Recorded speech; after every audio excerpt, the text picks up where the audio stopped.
There's coffee in that nebula.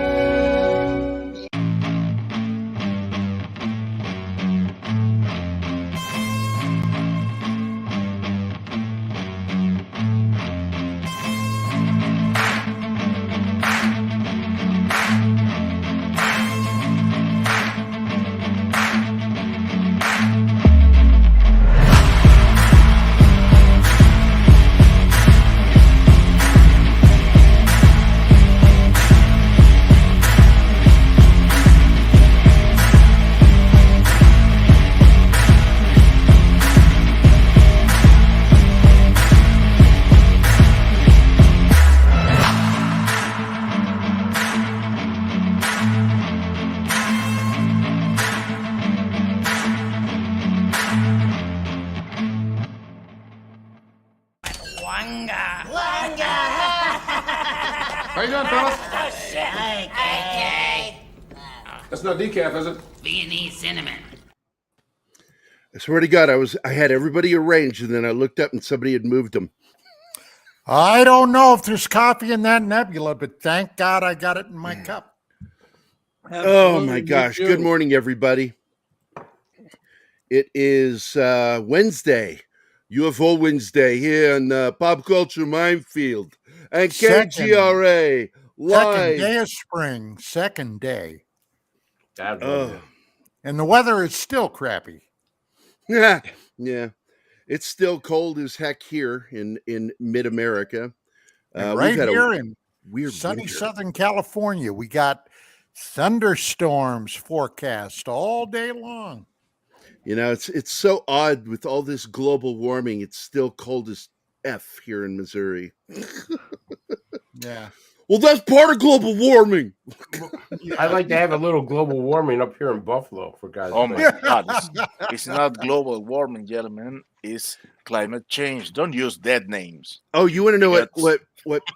Yeah, I like a change in climate. You want to I hear won't what have it to pisses freeze my off ass my off. my lefty friends? That really sets them off when I say I'll get panicky and worried about global warming when you guys start fleeing the east and west coasts. That's when I'll worry. And Obama sells his home in Martha's Vineyard. Just Yeah. another right. Exactly what I'm saying. When you guys flee the East Coast and West Coast, start moving towards the center of the country, I'll get concerned. Not really because I'm worried about global warming, but mostly because I don't want you guys on my doorstep. You know, I told a lot of my friends in California, you are welcome to Missouri, but don't bring your lefty crap with you. Leave it. So, Well, back in 1984, gang, I got my monthly issue of Soldier of Fortune magazine. Now, back in those senior days, editor was Dale Dye. Yes. Back in those days, I was reading that magazine because I was, basically fresh out of the Army, fresh out of Vietnam, wanted to keep up with what was happening. And they had a very interesting article in there, something I had never seen before, talking about a brand new movie coming out. And they had this weightlifter guy on the cover, guy by the name of Arnie Schwarzenegger. And I'm thinking, What are you talking about? Exactly. What the heck is this about? And they were talking about this movie called The Terminator. Now, back in those days, nobody knew what the heck the Terminator was. Well, as it turns out, it was AI, artificial intelligence run amok.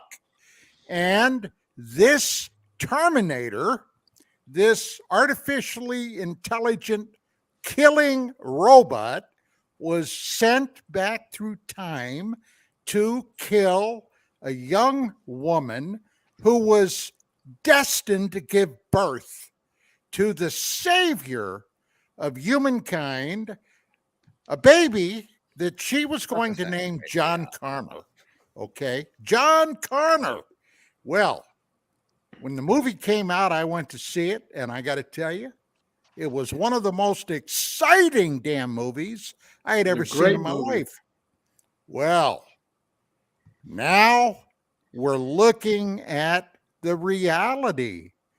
This is something that is not only on the horizon, very likely it's already here. And that's what today's show is going to be all about, because we have my very good, very long time, very close friend, Dr. John Brandenberg here, who incidentally, by the way, well, good, by the way, wrote a book about AI called The War of the Singularity. And he just recently had an experience that should scare the bejesus out of every last one of us. Gary, I'm going to turn it over to you, buddy. Well, I got to say good morning to everybody that's here. I want to say good morning to Anima Confusa. That's some girl that apparently has a thing for me. And we're still trying to figure that out. Well, the geometric possibilities of somebody loving me. The D-Bud Martin is here. Monkey Jibus is here. Thank you. Come again. Jibus is here. Yes. Yeah, Brandenberg and I had a conversation about Monkey Jibus last night and asking the question, does it take a rocket scientist to like Monkey Jibus? And in this case, it does. It does. Susan Lawrence is here with us. and I were standing on the beach as samurai waiting for the Spanish to try and land in Japan. There you go. Susan Lawrence is here over on Facebook.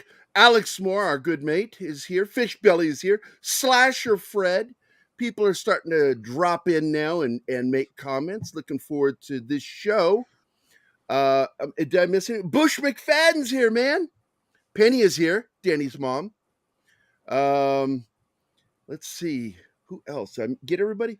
And we got comments here. Hope Pop Culture Minefield isn't connected to Cyberdyne Systems. Let's see. Let's hope not either. Soon.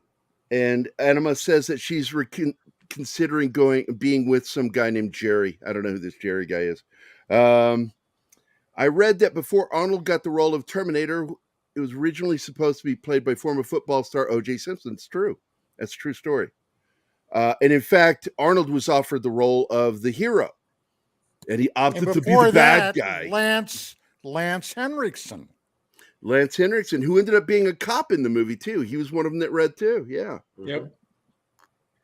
Big fan of his. To give you a little background, by the way, I was working at Lawrence Livermore Laboratory, which was a center not only for physics research on fusion, and they built hydrogen bombs at one end of the lab, but also on computing science. And I was just a young student and would sit there and I'd stand at the coffee machine getting my dose of coffee. And these guys, I have the sort of face, or at least I did then, that people would rush up to me and tell me what they thought was urgent news. So these computing science people would come up to me at my school and say, John, we're inventing smart computers. The human race will be obsolete by 1980 and extinct by the year 2000. And I would simply appear to be nodding, but I was actually drinking my coffee. Finally, I asked one of them, I said, well, these computers are going to be really smart, right? And he said, yes, yes, yes. Smarter than a human. And I said, well, the whales are smart, but they aren't rich. And he took enormous offense to this.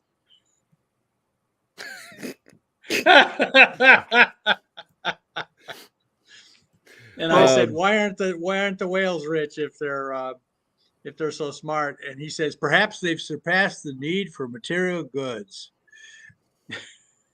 Yeah, I got to tell you. So that, by the way, so that sort of talk was rattling around in scientific circles, Silicon Valley, because I went to school at Lawrence Livermore Lab, which is near Silicon Valley. It was all rattling around there, and that's where they got the idea for Terminator. I'm not surprised. What is that, Don? Oh somebody said, yeah. somebody That said was buy John Don a light bulb. Ostates. John Ostate says, hey, somebody buy Don a light. So Oh, anyway, my- that sort of talk was very much present in California when they came up with Terminator. My question would have been, so you're inventing the smart computer that's going to make humans obsolete and extinct by the turn of the century. Yes. Why are you inventing that? To see if it can be done. Those idiots out there. They forget Jeff Goldblum said that line in Jurassic Park. You know, your scientists were so concerned if they could do a thing, they didn't ask if they should do a thing. Well, I actually that's science the all the way novel back to that the I atomic wrote while I bomb. was. I'm sorry, Jerry. Go ahead. No, I was just saying that scientists have been doing that from the beginning. That's how we got the atomic bomb. What? Dr. Brandenberg. We want to put cobalt in this hydrogen bomb. It'll make things radioactive for 60 years. Yeah. Why? Well played, to science. see if we can do it.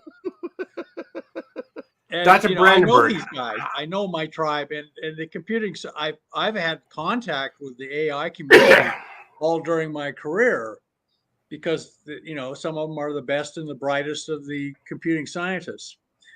By the way, I got the idea for the novel that I wrote this year while I was convalescing from COVID.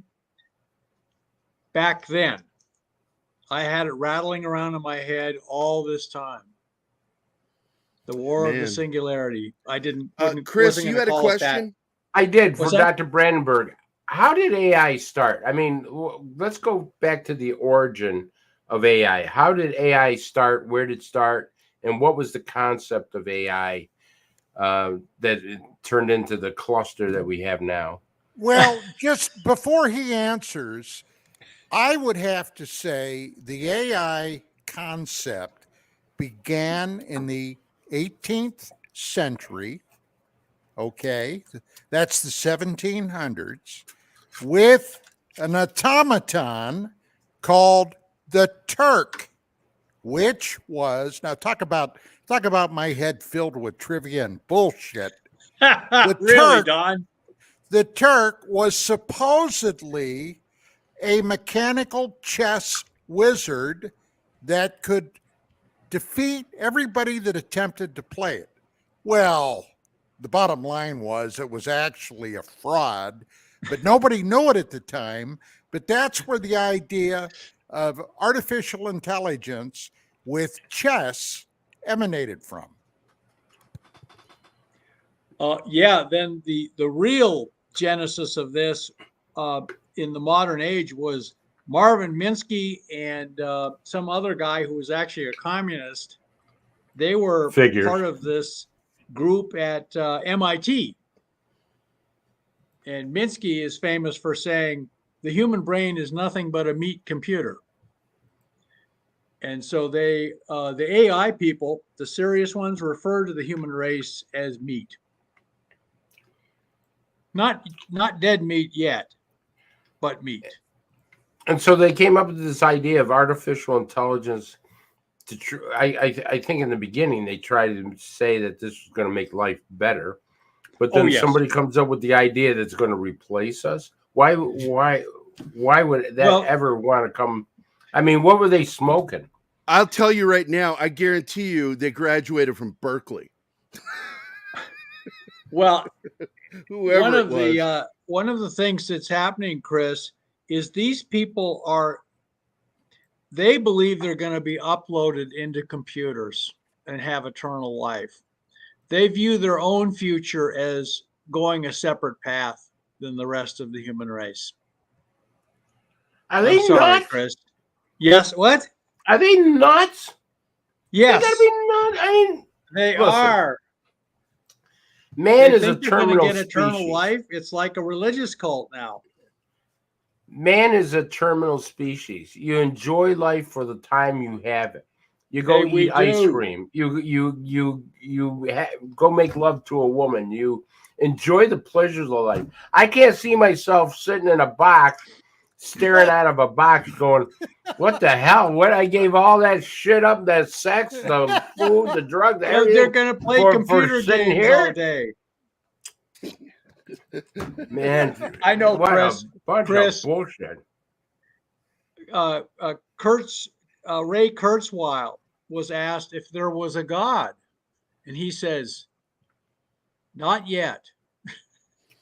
Oh God. And here's my last follow-up question. What makes you think these AIs are going to let us do this? What makes you think they're not just, this guy's an asshole, I'm just going to shut him off? And Well, now you're living in a box. To shut me off in a way. What's that? Well, after I posted the dangers of Botocracy on Twitter. Yeah, this is the crux of it right here, John. And one AI enthusiast who was talking about AI is going to revolutionize human existence. And so I responded to him with a reply saying, well, I think but they're going to impose a Botocracy on us out of Silicon Valley. And I said, but thank God they don't believe in violence or terror. And then I showed a picture of a AI, robot with two samurai swords. And I think he turned me in as a terrorist because of that. Because I didn't like what he was saying. That was enough. See, I would have just laughed at that because I think that's funny. It's scary, but it's funny. Well, somebody also told me, oh, that picture's just photoshopped. It's not real. Well, it could be. I mean, if you watch things like Boston Scientific, they have dancing robots, they have doggy robots, they have robots that can, do backflips. And the big concern that you have, and you and I've talked about it, John, is that people, the one thing that people rely on is this belief that American soldiers would never accept an order to attack American citizens. Right. And even though we've seen that, because Lincoln lifted the Posse Comitatus when we had technically the Civil War was a Revolutionary War and the Revolutionary War was a Civil War. But the Civil War, as we call it, we had the North versus the South. It was American citizens versus American citizens. And we don't ever want to have that happen. Fought for the Union. Same here. Everyone in my family but one idiot in the South fought with the Yankees, and we just don't even mention that guy's name in the family. He was cut out. All of us are Yankees. And but I got to tell you, man, the fear of that is well known within the government, and the government knows that ordering American soldiers to kill American citizens, detain them, do anything to them is a risk. But you have AI-driven soldiers. If you have killer bots, if you have robots, armed robots, they cannot be. What is that line? They cannot be reasoned with. No, you can't negotiate with them in Terminator. And they will follow orders from anybody with their passcodes. And this was sent to me this morning, Don. Somebody wanted to point out that you are Kilroy.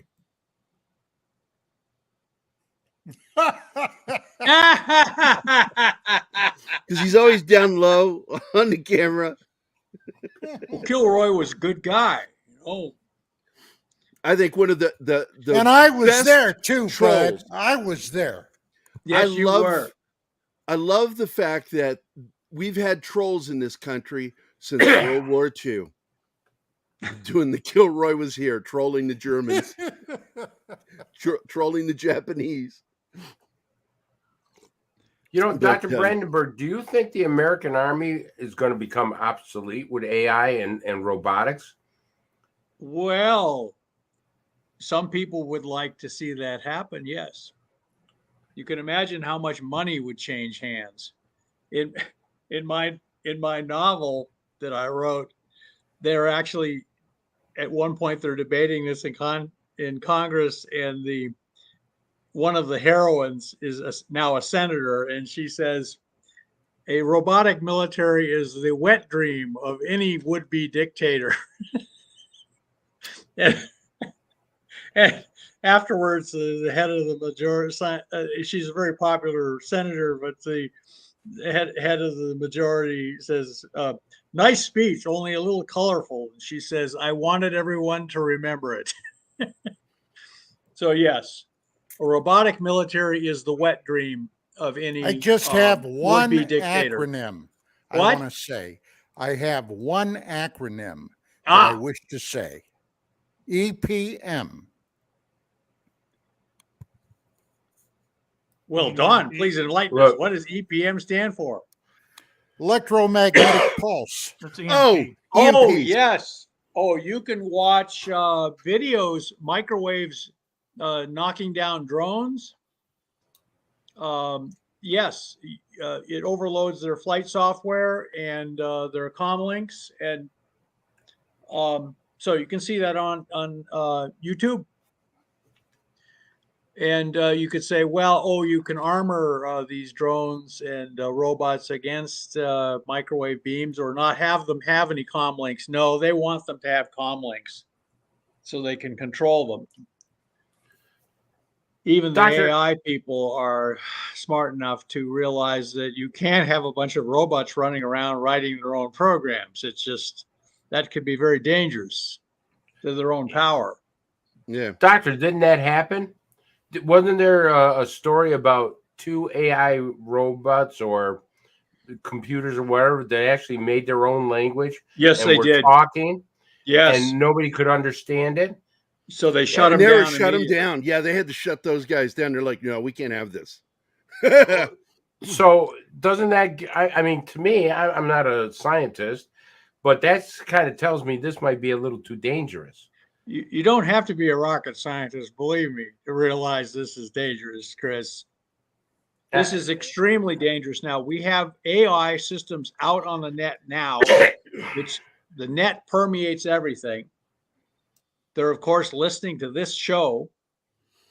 Oh, I guarantee. I told Don, I said, so Brandenberg's in trouble with the government. He's going to come on our show.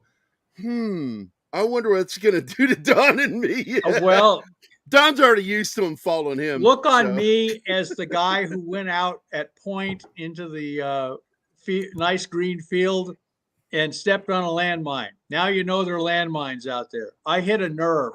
Okay, John, stand by. Everybody, now you've told everybody you were on Twitter, that you got into this conversation with somebody that you believe basically ratted you out as a terrorist. So absolutely. What was the end result? AI, what Botocracy. Was the end result? Oh, how did this affect you? Well, I wanted to I own guns. I've owned guns all my life. And I grew up in Southern Oregon where, going out on the shooting range was just a great way to spend an afternoon. So anyway, but my guns are rifles, so I wanted to get a pistol and learn how to shoot a pistol well. So I went and bought a 22 caliber target pistol made by Ruger called the Wrangler. It's just a revolver. And I bought it, and they said, well, it's a gun purchase. You have to fill out this form and everything like that. So I did. And they said, that's weird. It's been delayed. And so, I just said, okay, well, you got in a box. I'll come pick it up tomorrow when this gets resolved. I've never been refused a gun purchase in my entire life before Monday. On Monday, I was informed by the gun store that my petition to get a 22 pistol for target practice, that has been denied. It was basically a cap gun. Can I show I wanted that to get denial? a 22 pistol because the ammunition is so cheap compared to 9mm. Can I show that denial, John? Yes. You sent it to me. All right, here it is. Yeah. I blocked out the actual case number, but that's what it said. That's what they gave me. What was Now- the reason, Doctor? Now you're somebody Oh, who they don't give a can't- reason. because you're I work. checked I checked the reasons they can deny it, and supposedly being convicted of a felony, being a fugitive from justice, all yada yada yada, all these things, serious crimes. I don't have a police record. All I had, the most serious thing I ever had was a speeding ticket. That was a speed trap, by the way, in Wisconsin, bottom of a hill. So this is for the first time in my life, I have been refused the ability to purchase. Now, this gun was inconsequential. You know, it's just a cap gun, basically, as far as I'm concerned. But it's the first time in my life that's ever happened. And I thought, what is the one thing I have done unusually lately? Well, I posted on Twitter. Normally, we were, as scientists, we were told not to be on social media. It was bad for our career. You know, we might say something that offends somebody and get denounced to the FBI, for instance, for making terrorist threats. I said, Botocracy, government by AI woke bots, is a threat to our democracy. They can emulate any human speech, any human image. And not only that, they can eavesdrop on our conversations and understand what we're saying, picking out key words. Every cell phone is a potential informer now. I put this in my novel, by the way. They replace Alexa when the computer takes over with Informa. And let's not forget Google. Oh, I know. Everything we're doing now is being monitored. Now, it's not being monitored by human beings anymore. It's being monitored by AIs. AIs programmed by Silicon Valley, representing their values. And yes, I think we have to prepare. You know, Thomas Jefferson said, eternal vigilance is the price of liberty. That means all patriots must be slightly paranoid. We must be constantly scanning. Then I'm doing it right. Are you going to foil this, Doctor, or Oh, I'm going to pursue the hell out of it. I've already informed my congressman and his office. I discussed it at length with them. They're very concerned. And I've also contacted the Senator Cruz's office and Senator Cornyn's office, my senators. So I'm going to raise as much fuss about this as possible. They have denied me the ability to buy in this case, a cap gun, I call it, but they won't tell me why. And they say, oh, you got to ask us why. And that'll take a week to find out. I did a background check on myself using just, commercial background software on the net. I haven't had anything. There's a guy with a similar name to mine who lives in Alabama who's apparently had no kin of mine, has had some troubles. I will tell you that I've seen credit reports do that. Yep. But I've never seen a firearm one do it. I've never heard of it before. Because with somebody with an FFL license, which your gun dealers have, they go directly to the source. So it's harder to screw that one up. It is. So I just... this is very similar to being placed on a no-fly list. Okay? It is. I've been placed on a no-buy list. You get placed on a no-fly list, and you go to find out what the heck caused that, and they won't tell you. No. They won't tell you. No. They say, you got to find us. You got to make us tell you. And then they'll say, oh. As I told John yesterday, okay. Yes. The Fourth Amendment guarantees that you have the right to confront your accuser. Yes. Yep. And they're denying that right. Yep, they are. But Don, Look what they're doing all through the Constitution. They are changing. They don't care. They threw the Constitution in the toilet and just started doing all kinds of wacko things. It's not just the Second Amendment, but they're using AI to go after freedom of speech. You know, you get shut down by if you say certain things, boom, they take away your account. They suspend your account on certain social media. You know, they come up with laws now that My God, they did it to the president of the United States. They took a felony. They tried to make a felony by taking a federal statute that you can't do and combine it with, it's two separate things. Combine it with a state statute. You can't do it. You cannot do it. You have to try a federal statute in a federal court and a state statute in a state court. And that's what I'm saying. The Second Amendment, the First Amendment, and they know this stuff is illegal. They don't care because nobody's getting caught or punished for it. So I am raising the alarm. Botocracy, government by bot, is coming. Insanity. Must move against it. I feel like Charlton Heston at the end of Planet of the Apes. These sons of bitches, as Don would say. Yes, that's right. Well, you know, the one thing about AI, we can start writing our congressman, and you know, hopefully, when you call your congressperson's office, you won't get an AI robot.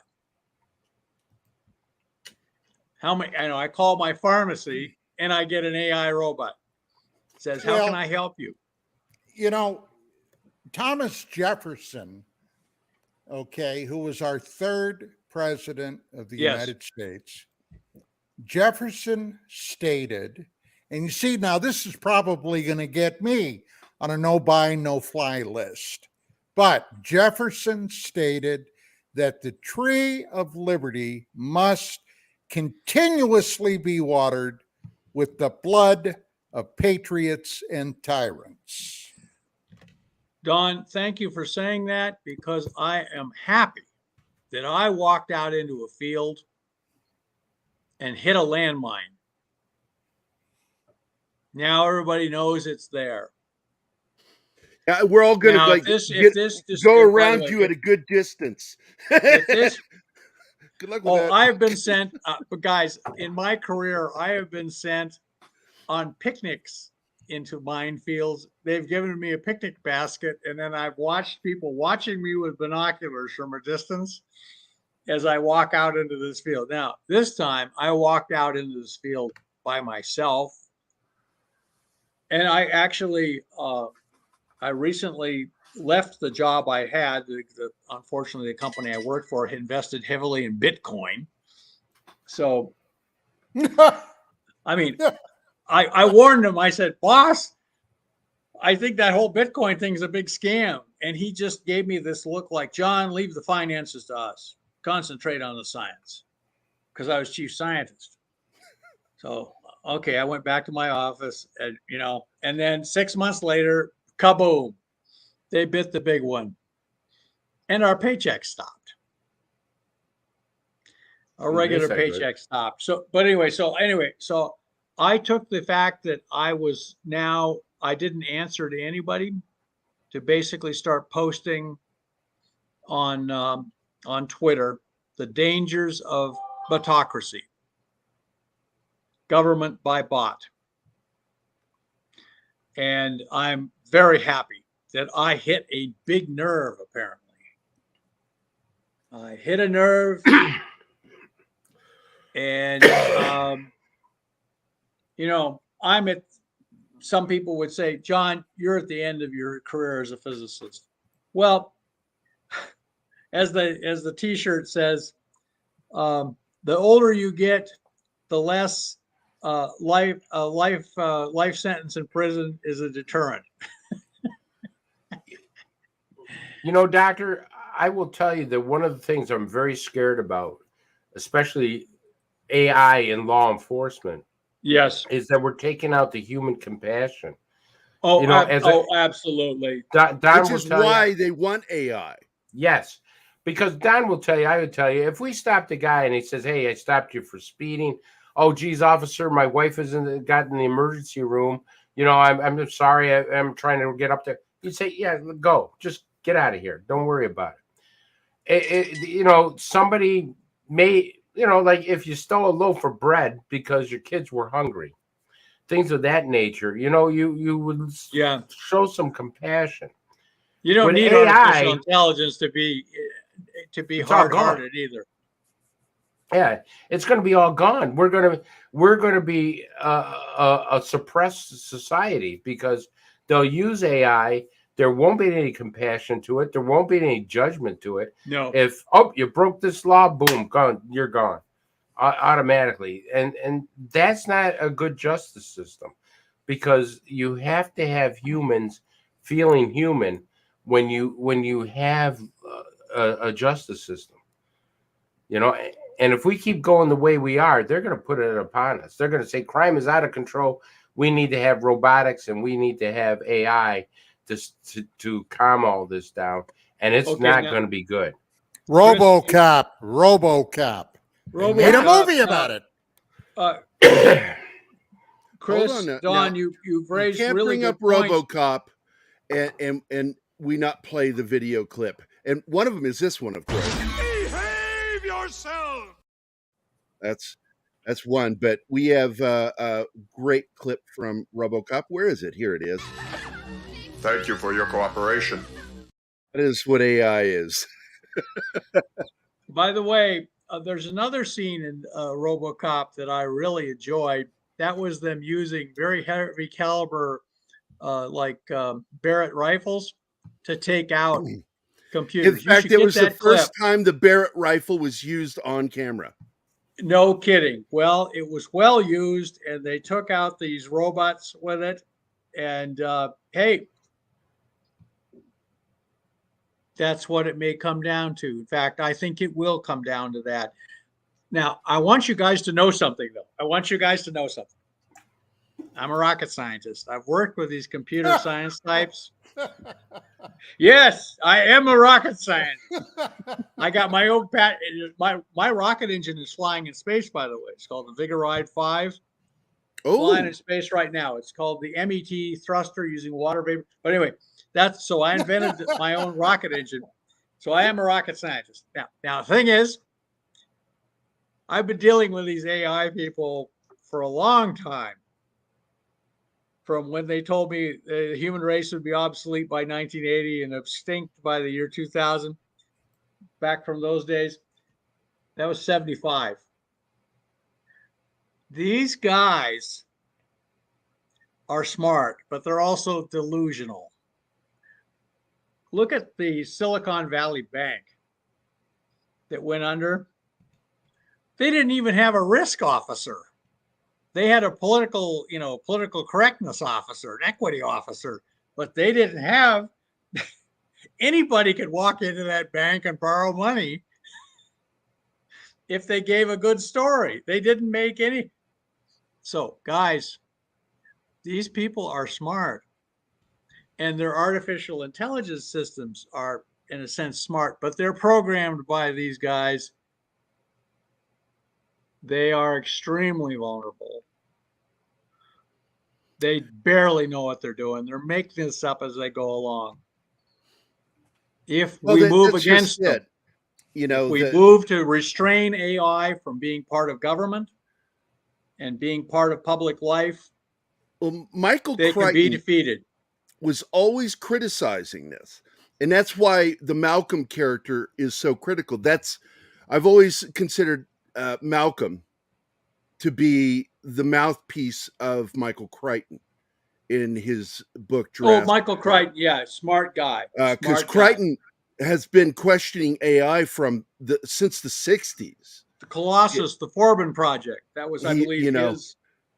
Colossus, and then with Westworld, and even all the way to Jurassic Park. Even though Jurassic Park is about dinosaurs, it is about perverting science by people who didn't work for the knowledge. They took something that somebody else did and went the next step, but didn't ask the question again, just because I know how to do a thing, should I do a thing? Well, it's like Gordon Gekko.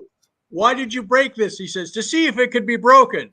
Right. You know, why should we add this plutonium to a bomb? Does it really make it more effective? No, we just were curious if we could make everything radioactive for 60 years. So guys, it's insanity. These guys are not invincible. They're also delusional. Absolutely. I mean, if you listen to so many in the left are guys with abbreviations after their names. And like know this as well as anybody, John. There's a lot of idiots out there with PhDs. Yes. I'm not talking about you. Although I do have to say, you are the worst person I know when dealing with the internet things. Just you crack me up.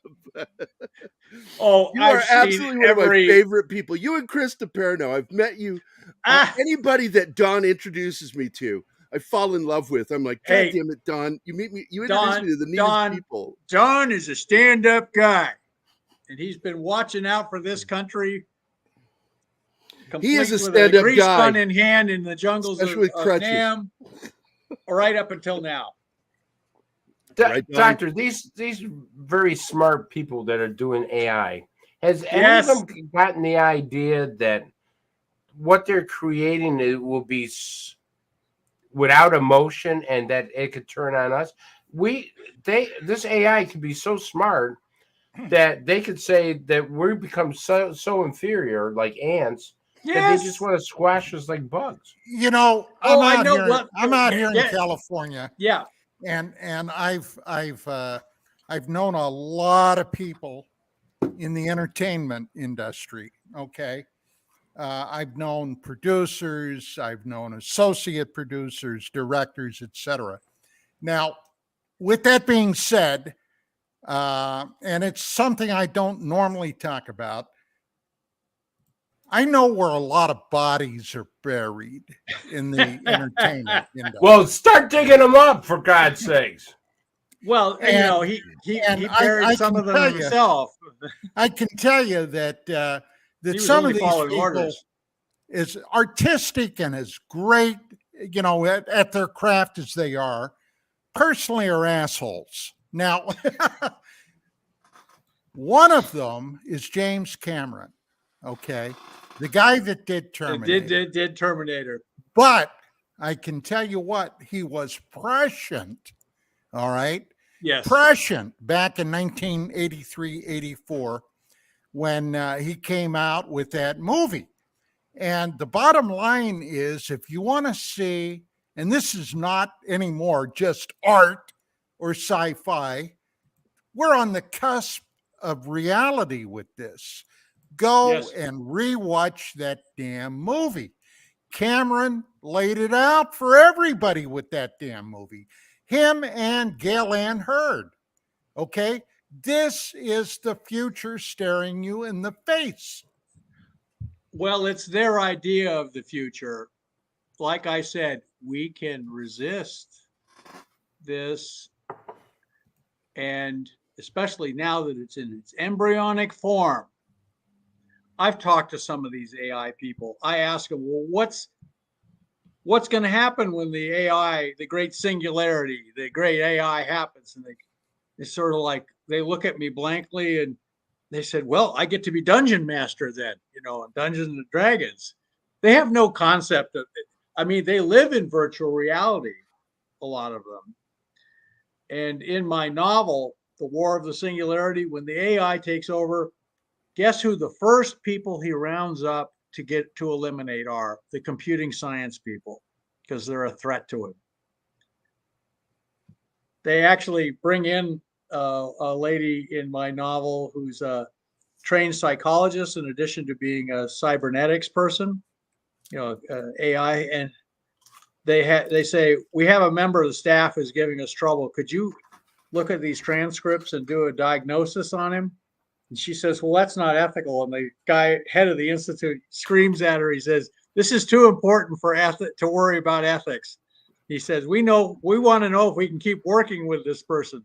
And the person is just named senior staff member. So she studies this stuff and comes back and says, he seems to be displaying signs of being a classic paranoid schizophrenic. And the head of the institute turns to his deputy and says, now what the bleep are we going to do?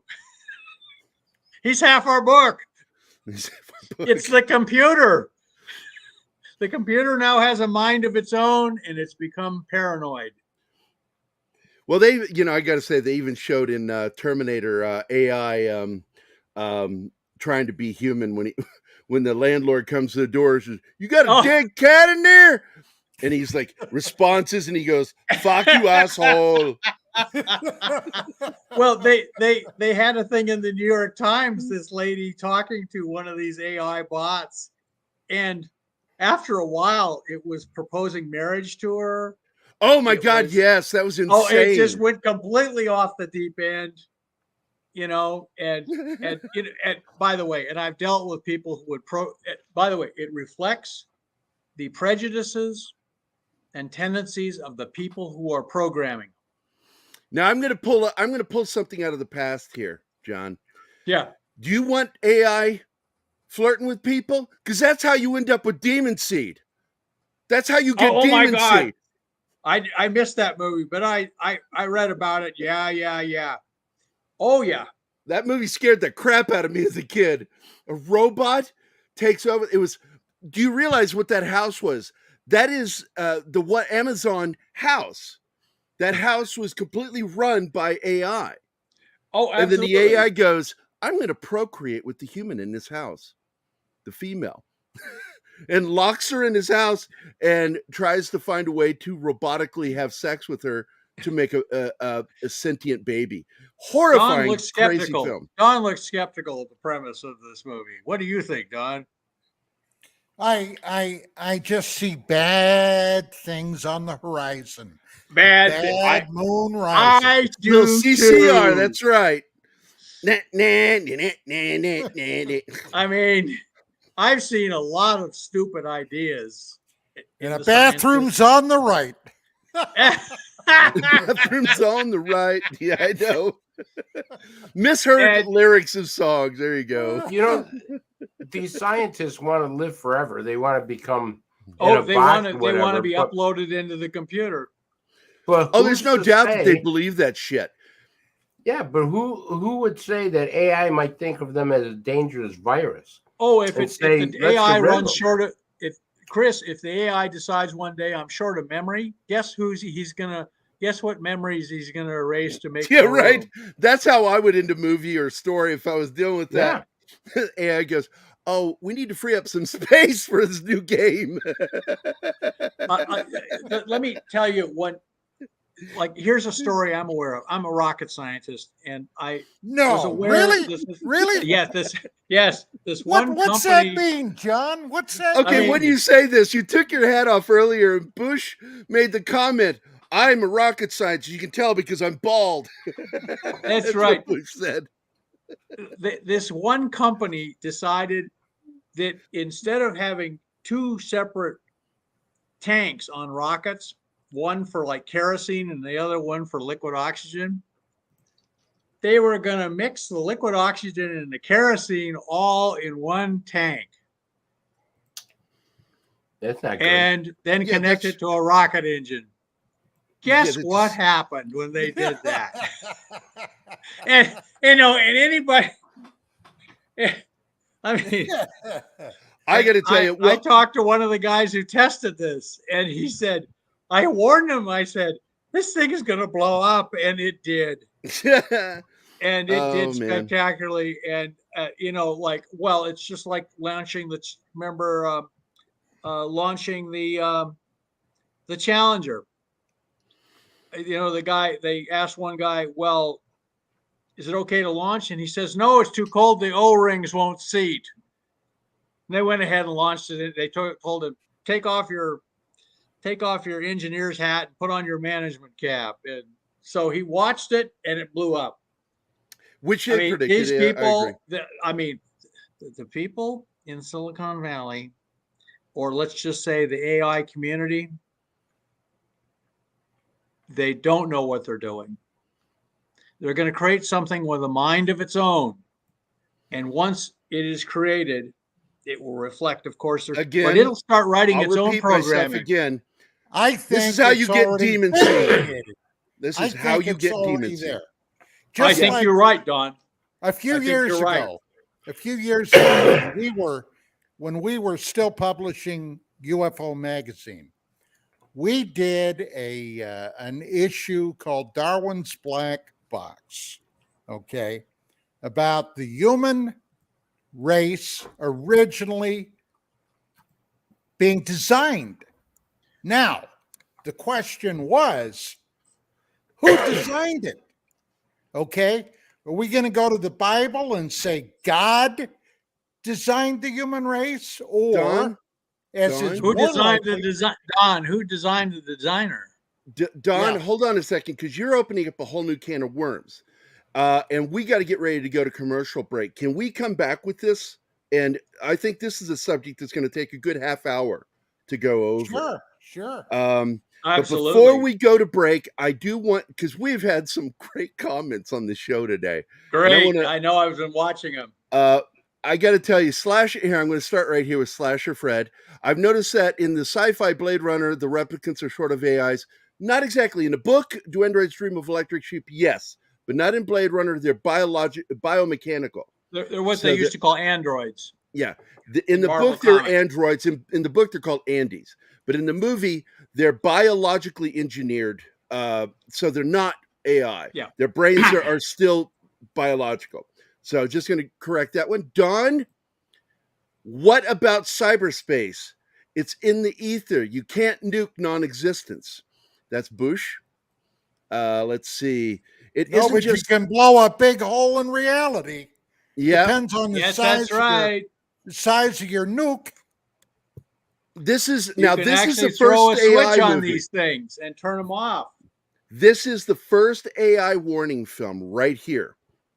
Before Yeah. Colossus was Oh 2001: yes, A Space absolutely. Odyssey. Before Colossus, And Kubrick pulled a major coup with that film because did. he had lied to his investors of what the film was and then had the right to last edit and took out all the stuff that they had seen and showed the final film, and IBM sued him when they saw it. They wanted their name IBM removed from sued the film. him. Oh, he hit a So, nerve, didn't he? Yes, he did. Show John what AI did to his backdoor. Okay, you got a backdoor breach. So, Martin, play a backdoor video, please. Let's see. Get back to the comments again. Let me know when you're ready to play a video, Martin, for that backdoor breach. I am ready. Do it. Do it. Strong. I'm gonna go check the back door. Back door. Door. Martin, artificial AI. Did Kubrick involved in Beavis and Butthead? I know. And by the way, Bush had a great comment about 22. You can't even kill a dog with a 22. I beg to differ. No, you can't. It's hard to kill one with a 22 cap or a short, but you can kill one with a 22 Back long. in the 60s and the 70s, the Israeli intelligence service Mossad used a Beretta 22 caliber short for a close-up assassination. Yeah, gun. right up on But him. don't tell me you can't kill a dog. Also, do you remember this test? Do you remember this test with 22s? That when they were using anti-ballistic glass, they discovered a 22 could penetrate it because it doesn't travel at the same speeds. Well, that's always the genius of doing an experiment. And a lot of these places, now Beavis and Butthead down in Silicon Valley, they're not big into experiments. They're not big into reality. No.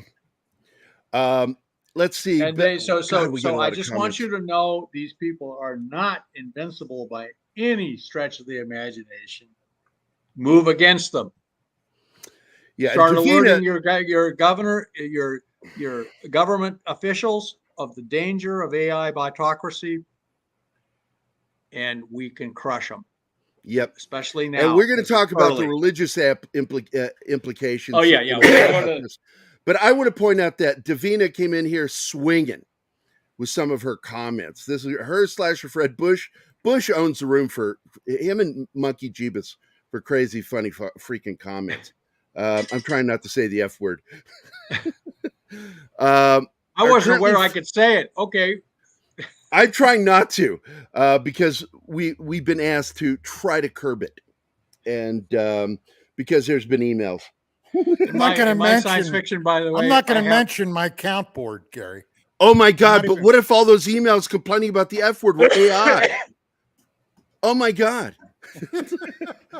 Think about that one, Bill. Oh, Bill's not here. It's Chanel today. So, Chanel, tell Bill I said that. Narc on me. I think Chanel's AI because no human is that short.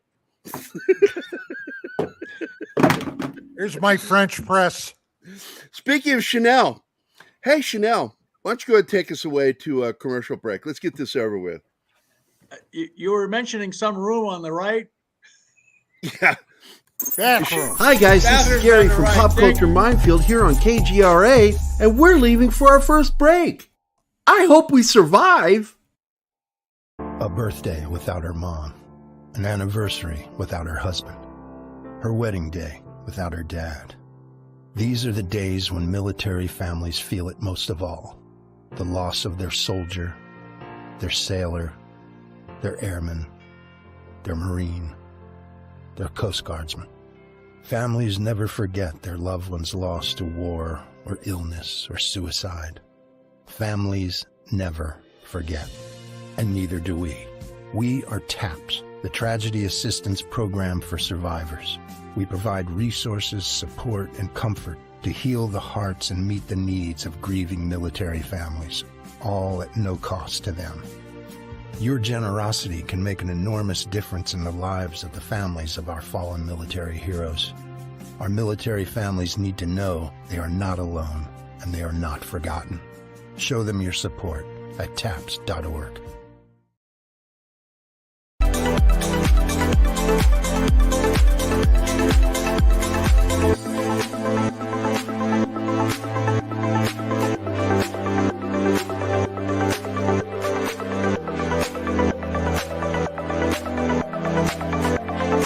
Are we alone in the universe? The most important question facing humanity is on the verge of being settled once and for all. Mutual UFO Network has been at the forefront of this journey for nearly 50 years. Our members worldwide are dedicated to the research, documentation, and awareness that will shape the future of humanity. Won't you join us?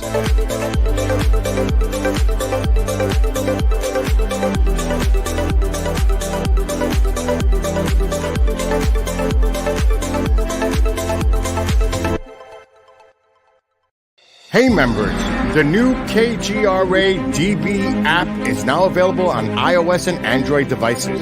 Gain on-demand access to any KGRA DB programming. Download any show directly to your mobile device to listen or watch on the go. Go to the App Store and search KGRA DB. Oh wow, we survived! Welcome back from the commercial break. Now for some more Pop Culture Minefield on KGRA. You know, we've got to edit. We really need to edit those commercials because, like, my goofy voice, and we're always ending before a commercial break with jokes, and Taps starts playing, and I'm like, oh my God. We should end the commercial break with Taps and come back with that somber feeling, not with my goofy voice. I swear to God, that just freaks me out every single time that we end with something funny and then go right into Taps. That dramatic, emotional music that gets to me. Yeah. Ladies and gentlemen, I want to point out that AI has gotten to Dawn.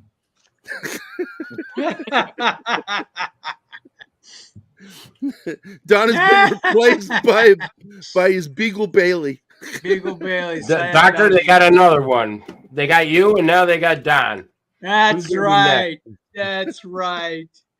I do want to take a moment to say hi to everybody. I ended with Susan Lawrence on Facebook.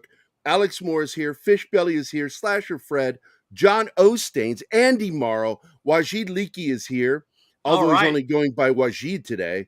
That 70s rock fan, Brian, is here. He couldn't join us. I asked him if he wanted to join us. The Peter Vinkman fan site, Vinkman's Girl, is here. Davina Duckworth is here, knocking it out of the park with her comments and questions. Joe's Atmosphere is here. And let's see, Dadman Walking. Where's Jeebus? Monkey is here. Monkey Jeebus. I got him earlier. Monkey Jeebus, thank you. Come again.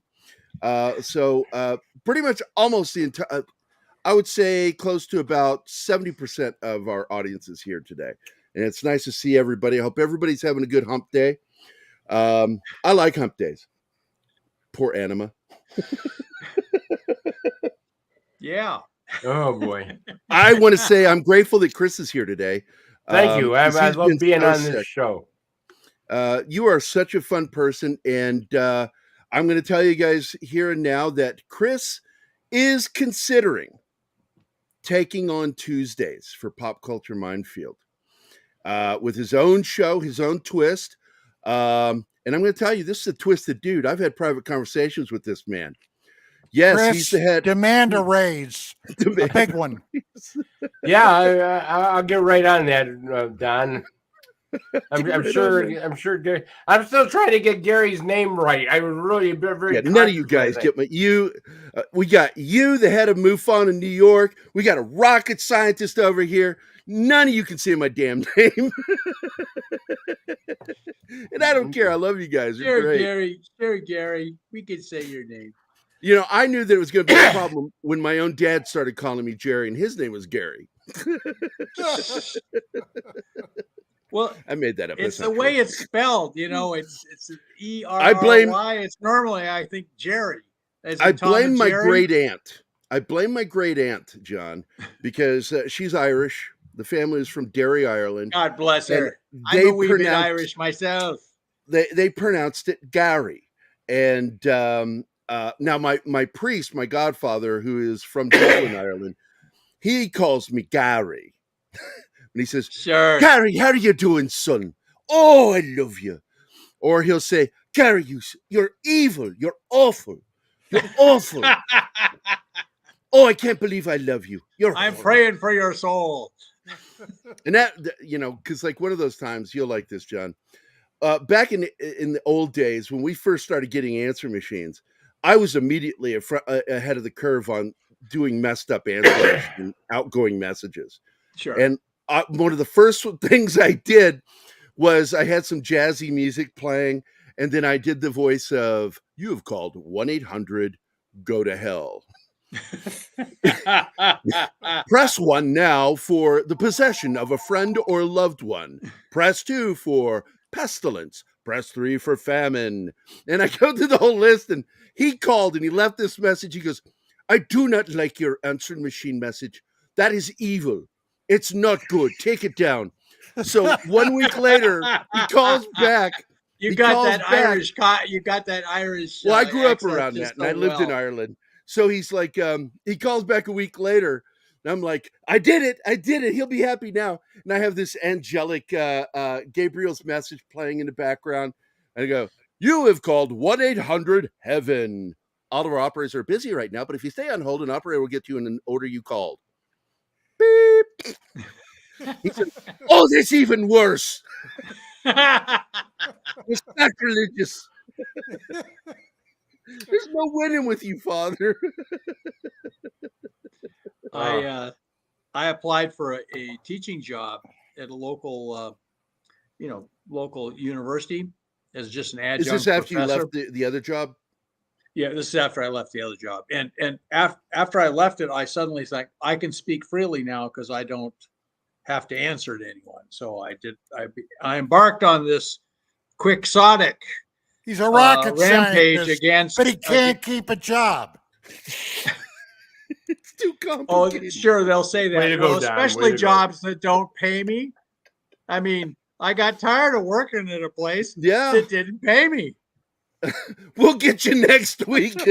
I'm sorry. Checks in the mail, doctor.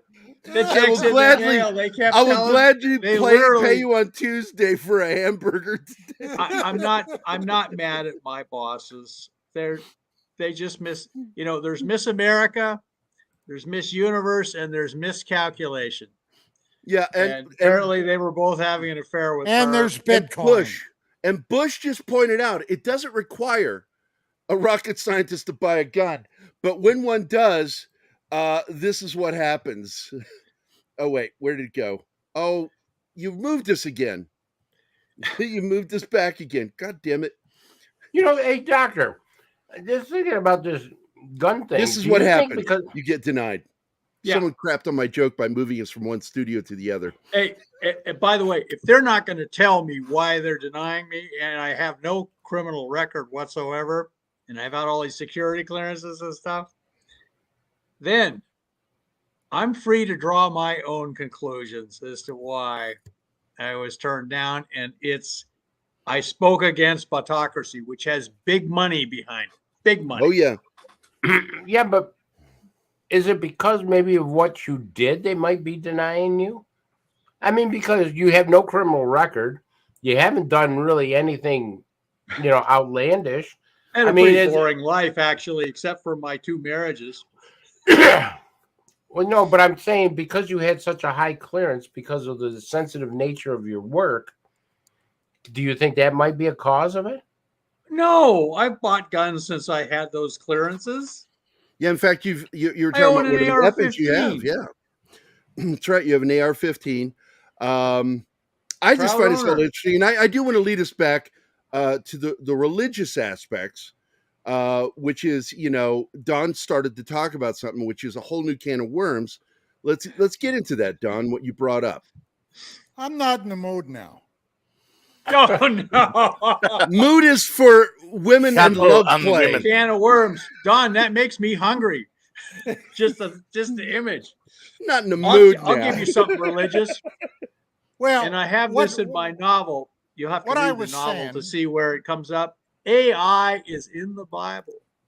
What I was originally saying back in Revelation. the 90s when we were still publishing UFO magazine, we did an issue called Darwin's Black Box. Now, there's always been a divide, a chasm between science, religion, or as the skeptical community would say, pseudoscience, if you're talking about something like the UFO phenomenon. But the fact of the matter is, the human race, Homo sapiens sapien, was designed by something. All right, and well designed, Don.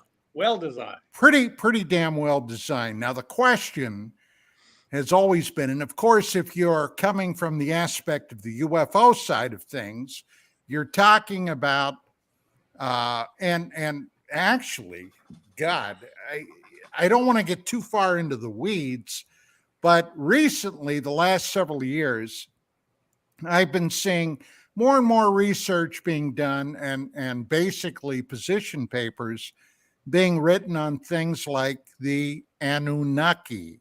Now, what is the Anunnaki? Did you say Nookie? Yeah. This gets back to being well designed there, Don. The Anunnaki Anunnaki, I'm sorry. Originally came from the Sumerian culture, which for centuries was considered the first human civilization that began about 6,000 years ago. Well, the fact of the matter is, humanity is vastly older than that. Civilization is vastly older than that. And if we didn't believe that, all we've got to do is take a look at Göbekli Tepe. All right? Absolutely, Don. From You're absolutely right. 11,000 years ago. So the bottom line is the Anunnaki were, according to the Sumerians, visitors or gods that came from the sky, landed on the earth, and created humanity, and then taught humanity the arts of civilization. And among those arts were agriculture, government, animal husbandry, mathematics, astronomy, etc., etc., etc. Now, that freaks a lot of people out.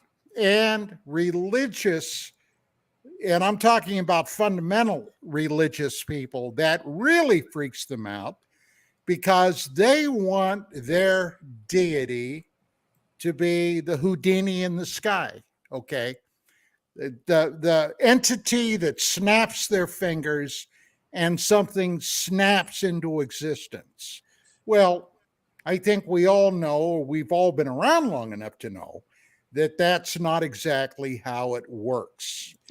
So the bottom line was, then you start talking about things like AI, artificial intelligence, which is I guess in many ways, a natural progression with our technology as our technology grows. Hell, when we went to the moon in 1969, my cell phone is vastly more technologically advanced than all the computer technology that was on board that spacecraft or down in Houston at NASA. Okay. And it's only geometrically grown since then, the technology. So yeah, we've got to look at something like this. Now the question is, and this is the big question, are we intelligent enough to keep this technology reined in, so to speak? Okay. And I submit that we are not smart enough to keep that reined in. And Don, you're talking to somebody who's figured out that we have to stop this. And I am smart enough to figure. I respect Don. Normally we always agree. Well, I'm talking collectively. Collectively, okay? Not me, myself, and I, or Gary, or you, or John, or Chris. I'm talking about the we collectively, okay? The human race. Are we smart enough? And I don't think we are, Don. We're not. What, Chris? I don't think we are, Don. I don't think we're smart enough because there's two things that really pilot Silicon Valley: greed and competition to make things more dangerous, or they think better, but it's actually dangerous. Yes. So if somebody comes up with this, they'll say, oh, let's make it and we'll do this with it. And then we'll do this with it and we can make more money.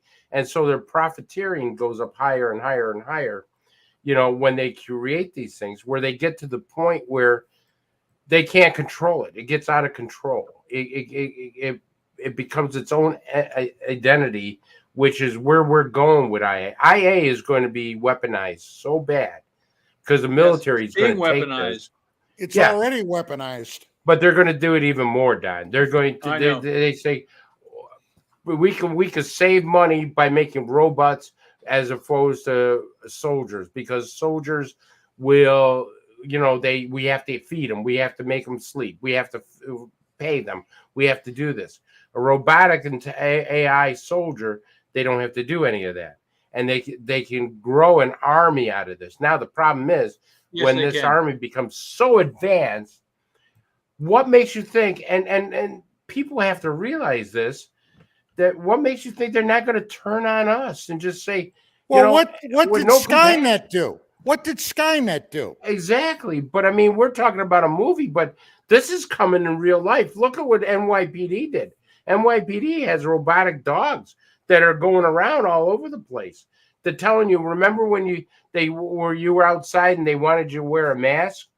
They had robotic dogs going around looking for people who didn't have a mask and chasing them down, saying, you're not wearing a mask, put a mask on.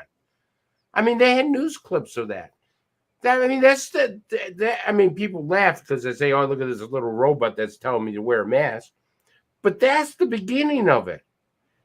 And if we don't start taking this and realizing that we are, humans are so special, because we have compassion, we have consciousness, we have the ability to say, I'm not going to go there. I know what right and wrong is. Artificial intelligence won't have that. because it'll be programmed by somebody who could be evil and say, screw it, let's just do this. Yeah. I have no doubts that's how it's by the way, There's my Don Eckert rant. I had to do my Don Eckert rant. A real AI will start writing its own programming. It'll have a mind of its own.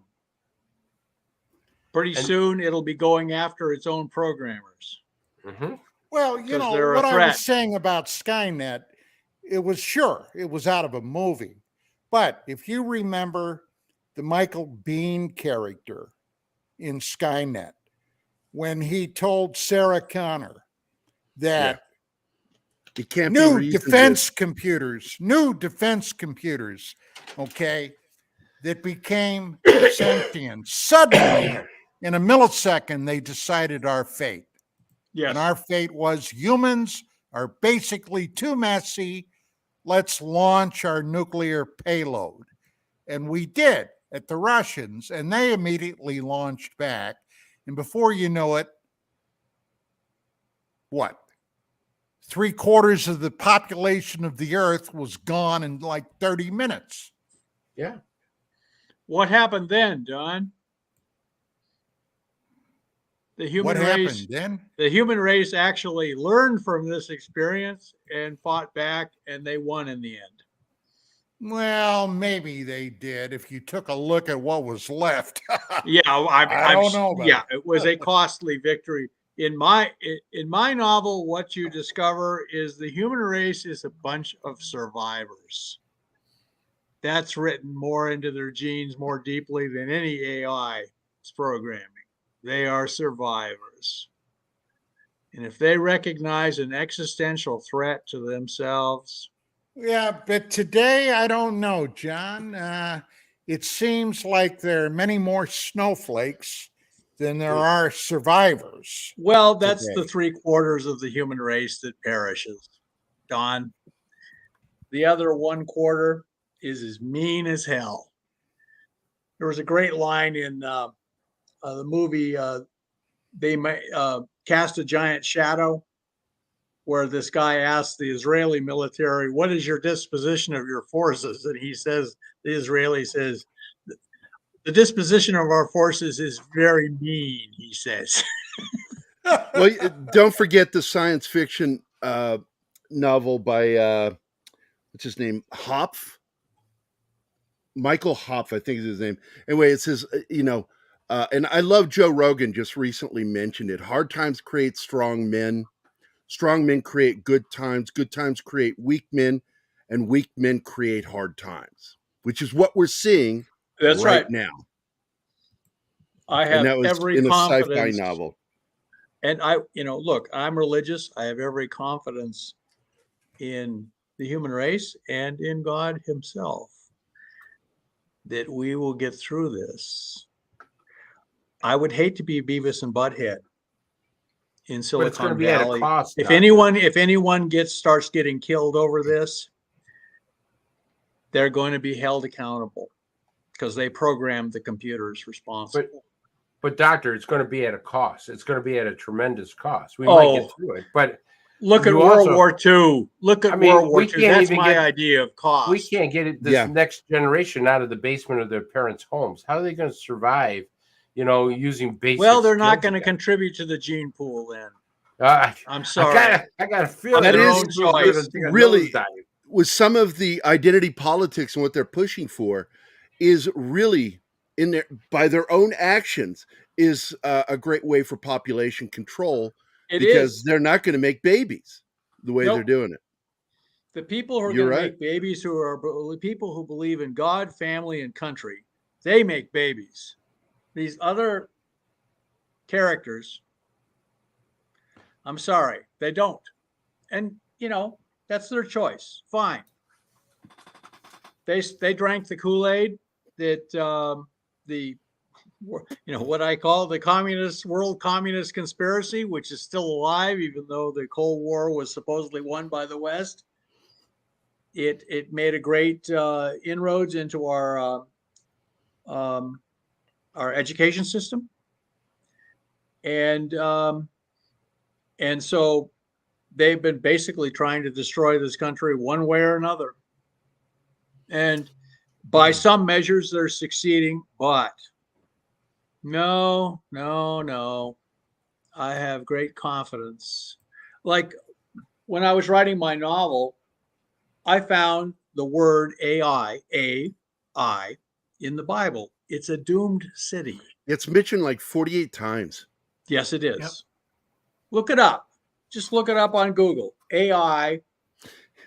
Don't look up AI because I think it gets confused with the letters. Yeah, but look up artificial intelligence mentioned in the Bible, and I think it says like 40 times. You look it up in the book of Joshua, Revelations, Joshua, Genesis, because in Genesis, when it says we shall make man in our image, and then it says something else about false birds and animals. And it's a really weird reference, but it is listed as one of the references to artificial intelligence. There's also the verse in Revelation that talks about the beast breathing life into the image of the beast, and the image of the beast. Exactly. Which we've always said, because even though I'm not, it's obviously a robot. I believe something's up there, but I'm not religious. Well, I am religious. I'm just an Episcopalian, by the way. That's Christianity in its mildest form. Oh, you snobby bastards! I know. That's what the Catholics in our town used to joke about. The Episcopalians say, "Oh, where's I'm not going to say his name. He's a buddy of mine. I'll say his name is Don too. He was a major in the U.S. Army, and it's like, where does he go to church? He goes, he's one of those Episcopalian snobby bastards. In the movie Fury, one of my favorite movies, the new kid, the typist who ends up as the machine gunner in the tank and can't handle it. The first day he goes into combat, he's an Episcopalian. He's Episcopalian. Yes, my only beef with that movie is two things. One, that scene in the bombed out house with the two women, and the one character is basically telling his commander that he's going to assault these women. And I'm like, a tank commander would have shot him. He would have just shot him where he stood. Well, two, tracers aren't multicolored. During World War II, tracers were one color. What color were they? It was kind of a goldish yellow white. But did the Germans use the same color tracers as the Americans? I don't even know. No, they used a different color. So I don't know. No, they're showing in the movie it has different tracers coming from American. Oh, yeah. They had purple in there, and I'm like, no, that didn't happen. That was it. My two complaints. Don, you've actually seen real tracers flying. Not only he's cinematic from your position, but flying right at you. What ours were red.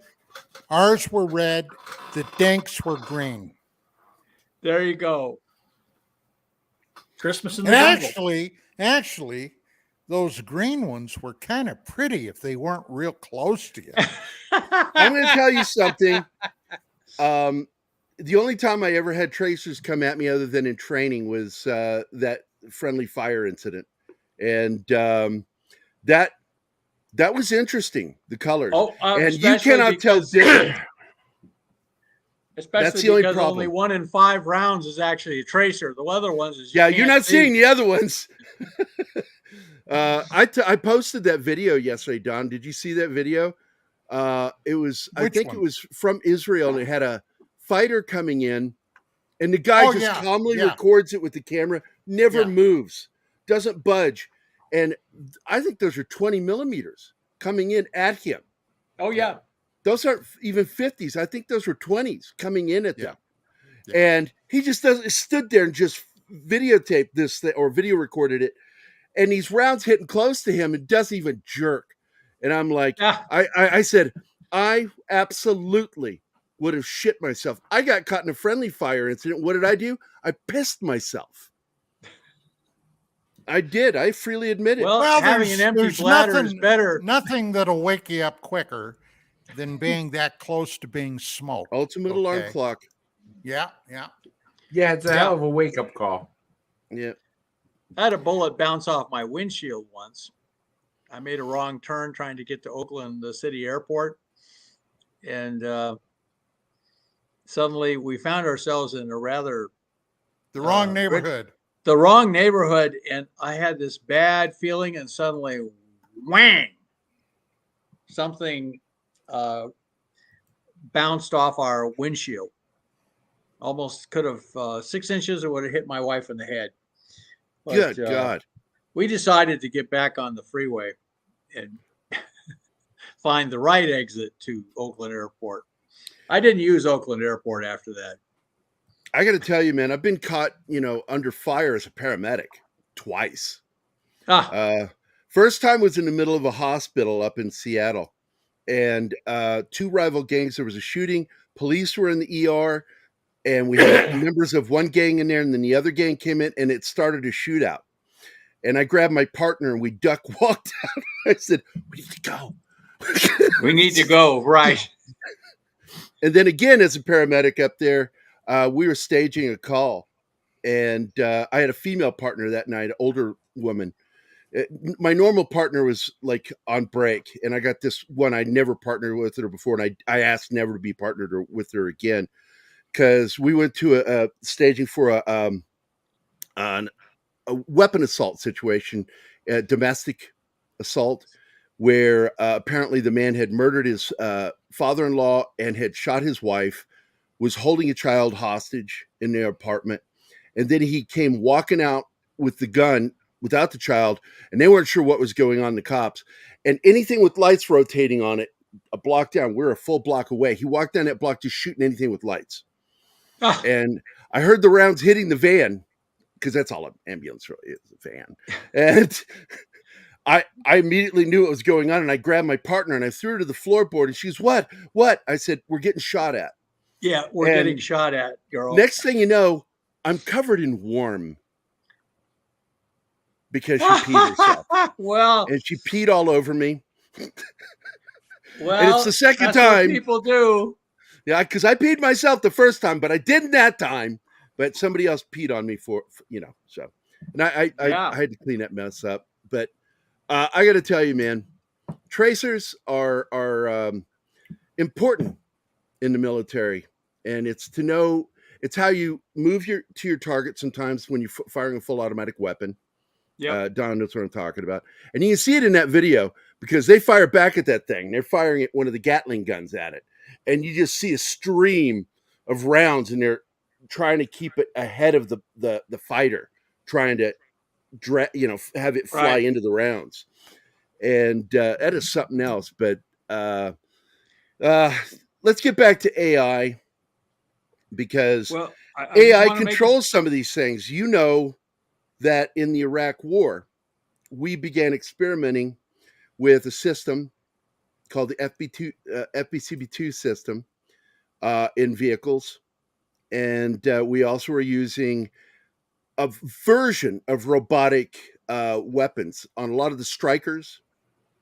We had a robotic 50 caliber, even though still there was a guy managing it. But that was one of the first steps towards AI being used in combat, was in the Iraq War in between 2004 and 2006. And it's very concerning that the more you utilize this stuff, and we just heard this shit. Where is it coming from, Chris? I know you know about this. With the Chinese has been spying on us through our cranes on shipping ports, knowing what we bring in and put out from our country. Oh yeah, aren't they something though? They put all kinds of cameras into everything. I mean, they've made cameras so small they can fly. They could launch a whole bunch of them. You wouldn't even know it. They sit in trees. They've actually made a camera that looks like a dragonfly, can actually fly, and they can use artificial intelligence to pick up voice, sound, picture, everything. I mean, intelligence technology has gotten, crazy, and it's going to get even worse. I mean, think about what AI AI does with the NSA. If you and I are having a conversation, like right now, and you say a certain word, artificial intelligence picks that up and logs it in and flags your conversation. And there's no search warrant or there's no eavesdropping warrant. No. I mean, it's to be being done. So they can flag that conversation, read it, and perhaps maybe that's what happened to Dr. Brandenberg. It's very possible that because somebody mentioned, it might have been, I'm not sure, somebody mentioned, it might have been Bush, said that you could have, it's sort of like we talked about earlier with people making mistakes with credit reports, is that you could have ended up because of somebody doing that on the wrong list. It's really hard to sort that out if they won't tell me what derogatory information is in my again, that's background. It's against our Constitution to have that happen. Yeah. Well, so I'm free to make, because of that, I'm free to come to my own conclusions. And I say it's because I spoke against Botocracy, a heavily moneyed interest in this country, and acute danger to our democracy and our way of life. I'm sorry, friends. I know it makes things convenient, but you're going to have to give it up and have people running things. Yeah. You got no choice. I would much rather have an idiot than AI. Well, here's the problem. And the problem began in 2020 with this imposed pandemic quarantine. Okay. Oh, yeah. People got, by necessity, they got lazy. Mm-hmm. They did. Okay. They didn't have to go out. They didn't have to go to work. They didn't have to do it. And it lasted over 2 freaking years. I know. Now, the quarantine was lifted. Okay. People are raising hell because they can't work at home anymore. My God, they've got to go out. They've got to get in the car. They've got to drive to their place of business. And that's an imposition. Oh, my God. That's what happened. It was conditioning. And I am convinced it was conditioning by intentional design. And they put a lot of people out of the workforce permanently that way. Yeah. Oh, yeah. They don't want to go back to work. And you know what, guys? Here's the other thing that I'm afraid with AI. And I truly believe we're heading this way. I think all monetary stuff in the United States is going to go digital. Not going to be any paper money, anything. It's all going to be digital. You're going to get whatever you get. They can not only deny you, put you on a no-fly list, or in my case, on a no-buy list for guns. They can take away all your money with one click. What they can do is, using artificial intelligence, if they make digital money and everything's in a bank account, and they are now wanting to control the banks. The federal government wants to control all banking, and they want to narrow it down to like 4 or 5 major banks that you got to put your money into, or have your credit. You might as well not call it money. It's credit. So now, if I say I want to take a trip and I want to use gas, and I use so much gas that they say you can't buy gas anymore, we will deny your card at any of the pumps using artificial intelligence. If you do something against the morality laws that we don't like, we will suspend your account. If you commit a crime that we catch on a camera, like speeding or jaywalking or whatever, they automatically take your money out without a trial. Yep. Here is something right here. Okay. What's that? That's my Alexa. Alexa, now, soon to be renamed Informa. Yeah, I have it muted currently, and I'm trusting that, the mute is actually working. Take a hammer to it. Take a hammer to it. That thing is on all the time, and if somebody wanted to see what the hell was going on with you, that and this. Yeah, absolutely, Don. The great terror weapon in my novel. They got you right there. Yep. Yeah, I mean, because Alexa will pick up what your conversations are without you even knowing it. I know. Things are always on. You know, Neither slumber nor sleep. We're having a Fat Steven Seagal raid. Arwen Avalon is here, joining us in the chat. Tripping Orc. Hi, guys. Welcome all of our good friends, Fat Steven Seagal's viewers. Wolverine Snicket, which is the sound that when he pulls out his blades in the comic. Now, obviously, I know who Steven Seagal is, but you, my friend, are going to have to inform me what Fat Steven Seagal is. Fat Steven Seagal is our co-host on Fridays for TGIF. He's a friend of mine. We used to do a show together on Wednesdays, oddly, called Shit Talk with Steve and Gary, where we would just shit on things. We would just start shitting on Talking to straight directors, shit, actors. We would just mercilessly mock, but our work schedules, it made it more and more difficult. But and Fat's here. Fat's in the chat. There he is. That's Fat Steven Seagal. It's my good friend. Fat is the guy. Oh, boy. He is our co-host on TGIF. And you've met him, Don. You've met him. You've met Fat Steven. Lovable guy. He's, the real Steven Seagal has become a chunk too. If you notice, you've never seen him later. He ain't exactly. Are you saying that Fat Steven Seagal, my friend, isn't the real one? Older. We all get older. Don, I want you to know that was what it was. Your name tag says Don Ecker, co-host, Dangerous Militia. Oh. Yes, look at it. Was Dangerous Military Nerd. I know, but they cut off the military, so it says militia. Oh, that's weird. Where are you seeing that? Watch out, Don. You could end up on the list. Oh, buddy, I'm on. You were already on. Yeah. Hey, the minute I started having Don on this show, I knew that I was probably having people spy on me. But Fat Stevens reminded me that the reason we stopped doing the show or had trouble was because we got a guideline warning. Because we were trying to be toxic. We're toxic males. Don't mind being toxic. But yeah, we got a warning because he and I are just a little too free with the language and talking about stuff. And people get offended by, and it's okay. Look, I've been offending people since I was smart enough to understand that I could do it. I've fucking offended some people by my language.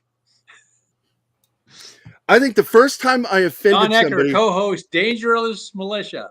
Third grade. People by still breathing. So there you go. Yeah, there you go, Don. Here you go, John. Brandenberg. I will tell you, the first time I remember offending other people was in the third grade. I'm in class, and somebody said, well, the planet, Earth is just a bunch of floating land. The planet's more water. I said, no, there's more land than there is water. The water is separated by plates, and each continent I said, do you not understand that we're like an island actually is connected to ground under the water? And I'm in the third grade, and people are like, no, they float. And I'm like, you're an idiot. I got into a fight in the third grade over that. I was raised by a guy who was, he was a history prof and taught me a lot of science. He was a jerk, as Don knows. He was a big jerk. Hey. But that's where I get a lot of my dickishness sometimes. But I want to point out that there was something that just somebody said in the chat. Well, I just want to point out Davina Bush and Monkey Jeebus have been and John Osteen have been carrying the chat, guys. Come on. Everybody else, pick up the ball. Run with it a little. Don't just let them have the ball all the time. They're like Michael Jordan. There's 78 points out of 80. Well, my goal, by the way, is to create a big fuss over this. No, I think you should, and we need to get you on the other KGRA channels. With my congressmen and senators. I'm protesting to them. I already talked to the local congressman's office. They're very concerned at this report. And, you know, the fires of Gondor. Remember that scene in the Return of the, Last of the Ring, Lord of the Rings, where the fires of Gondor are lit. You know, Minas Tirith requests aid. Will Rohan answer? Yes, Rohan will answer. And so, look, Don, you've served this country valorously in combat. You know what color tracers are fired by the other side. I come from a family where my father knew World War II was coming. The morning of Pearl Harbor, the day Pearl Harbor was announced, he dropped everything, went down and got in line to enlist. He wanted to be a Navy fighter pilot. His heart was beating too fast. So they rejected him. He went out and got in the line for the Army. And finally, he got up to this old Army doc who'd been in the trenches in World War I. Listens to his heart. He says, you're kind of excited. Why don't you go lay down over there and I'll check your heart again, half hour. So my dad lay down, got calm. And this is the day of Pearl Harbor. And then the guy comes and checks his heart again and says, oh, he says, your heart's fine. He says, are you sure you want to go out and get killed in this war? And my fop said, yes. So that's the family I come from. And my Uncle Barney served in Patton's army. And he would never talk about the war. He would never talk about it. In fact, I think he helped liberate death camps. The only time he was happy about talking about World War II, and he taught me electricity and magnetism, was when they met the Russian army at the River Elbe. He said the Russian army passed out vodka bottles to all the American troops. And he says that was a happy memory. Where's my bourbon? I'll tell you one little story about my grandfather with war. World War I, he was there from day one to the last day armistice. And the sergeant, who was a piece of shit, they actually drew straws as to who was going to frag him. Because they wanted to kill I didn't him. think things like that happened in those days. World War I, it did. Yeah. And they were going to, because he never came out of the bunker in their trenches. He would always hide in there. He would only come out when there wasn't gunfire. And they decided they wanted a better sergeant, and they actually drew straws, but it ended up not happening. But anyway, on the last day, the sergeant came out and told them that on the 11th hour, the 11th day, the war is over. Yeah. So basically, he said, "Smoke them while you got them," and or the World War I version of saying that. And so my grandfather, who was basically the platoon leader, got up and walked out, and everybody just followed him all the way to the rear. And he went back there because even though he was on a machine gun in a bastard brigade, he was trained on artillery. And he went to the rear and got a howitzer, 155, and began just loading and firing everything until armistice. The 11th hour. And he just kept firing at them. And he didn't call them Germans. He called them Huns. The Huns. He called them Huns, and he talked about it till the day he died. I remember, his hatred towards them. Oh, the Hun bastards. Yeah. And hey, my name's German. So's mine. I got, my family got kicked out of Germany in 1754. How come I'm not surprised? Off our hats for somebody. To make matters worse, we then shot our mouths off about it. Very typical. But my Uncle Dewey, my great Uncle Dewey, my grandfather's brother, he was in the trenches in World War I, and he was a mechanic. He never settled down. He did ride a Harley, though. He rode a Harley. And people said he came back from the war like that. And other people said, oh, no, he was like that before the war. Said his father... My family has both sides of my family have a big military tradition of laying it on the line, just like you did, Don. It's a family thing with ours too. I All the say- men but one that served in the military. The war of the singularity is coming. I say, bring it. Bring it. Shut up, Jay. I'm sorry, Jay's shitting on my grandfather. Wajid said his grandfather fought the Japs in World War II. Let's see. I do want to point this one out. Cavatino Cavalryman Chase says Gary asking us to pick up balls. Why to reach the back door? He's wanting that backdoor video, Martin. Give it to him. He's earned it. I will. I mean, twice now he's breached the back door. Jim Morrison was a backdoor man. Yes, he was. Here we go. The video. Everlight, protect Grog and the rest of our friends, wherever they are.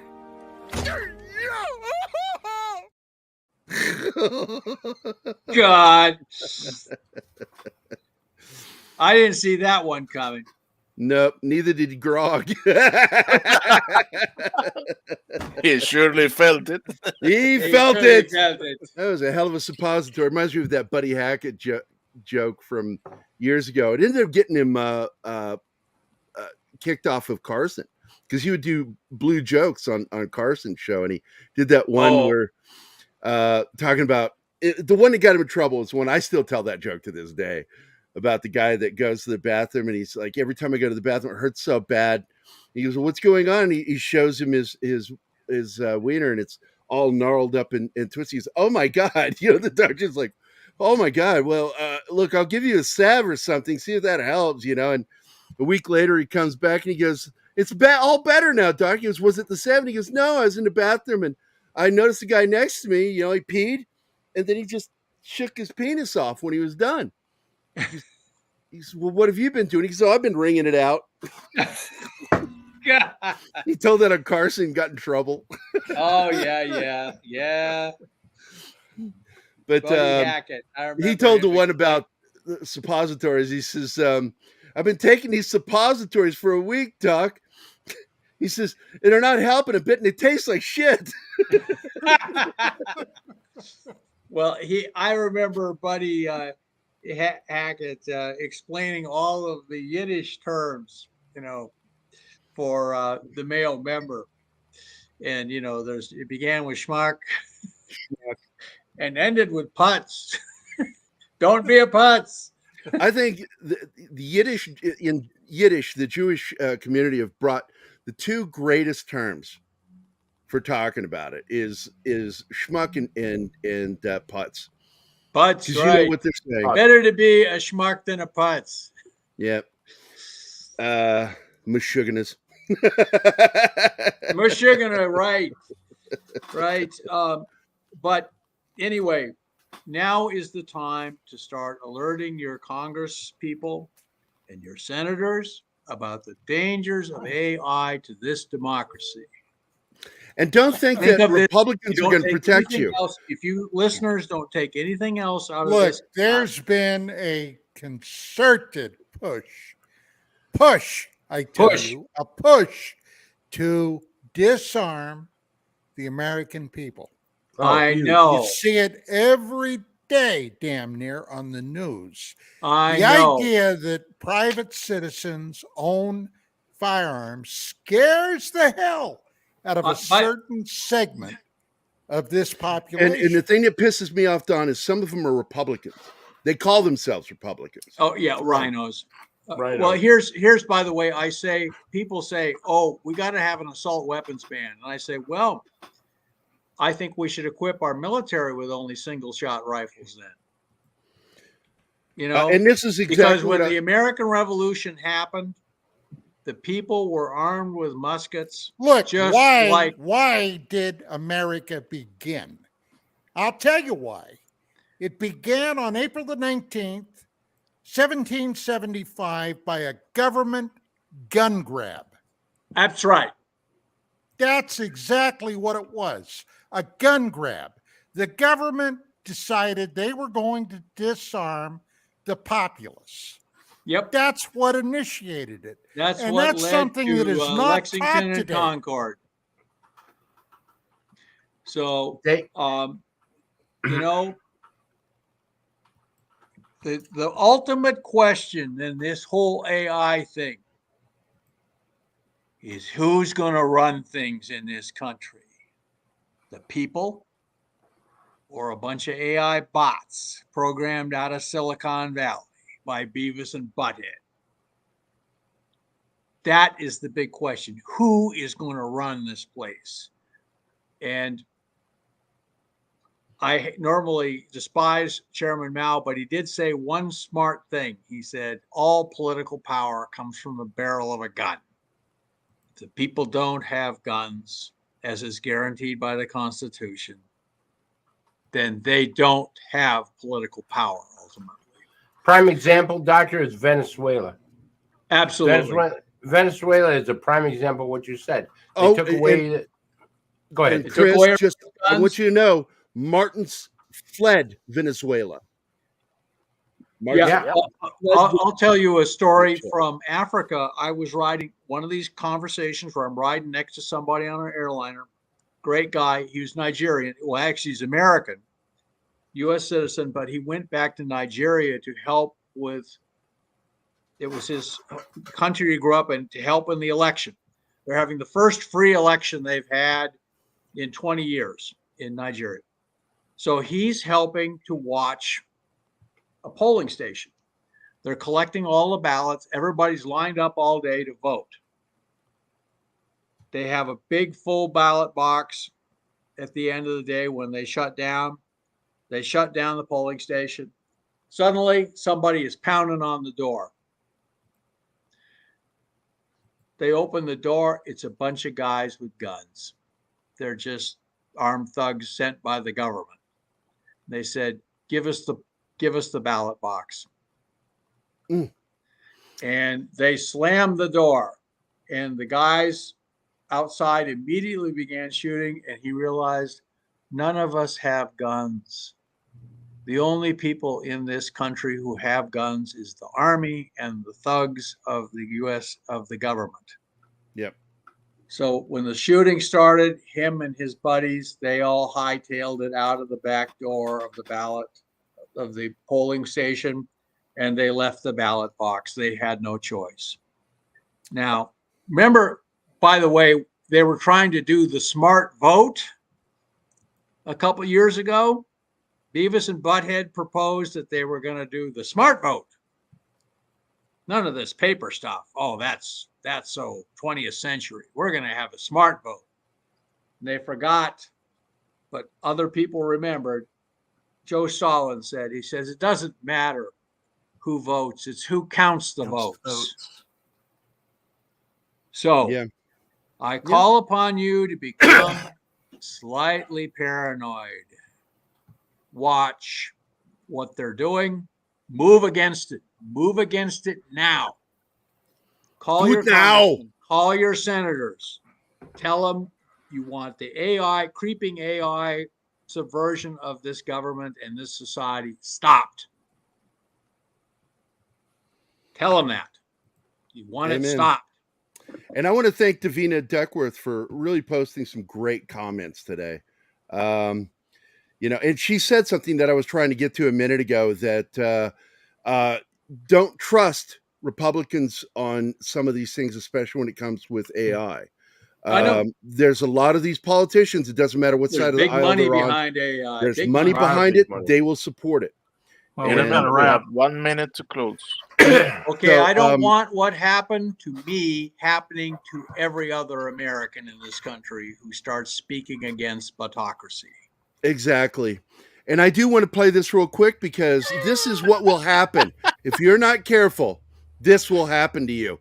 We won't get Dawn anymore. You'll have this. Those sons of bitches. There you go. Do you want that? Do you want that? I want the real thing. I want Don. We all want the real thing. I want Don too. Well, we got to wrap. Go. Give us more Dawn. We will have an after show this afternoon, Monkey. There's no time. Well, wait. No, we can do. Yeah, we'll do a 15-minute after show if you can stick around, John. Chris. Yeah, absolutely. I know you've been sick, Chris. Can you stick around for a few minutes? A couple minutes. Oh, absolutely. Okay. All right, sweet. So, Martin, go ahead and send it out to the group. Members group? Yeah. Yep, the members group.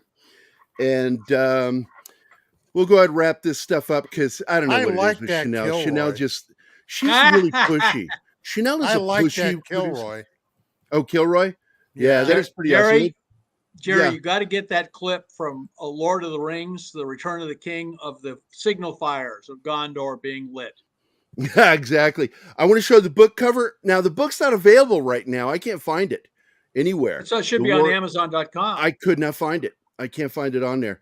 Oh, now that's I would've even been more scared off. interesting. Dude, Yep, we have there we to go. go. And this is my new artwork. Check it out. Take us out, Chanel, please. And Done Don by Ecker was AI, here. right? Ah! Don was here.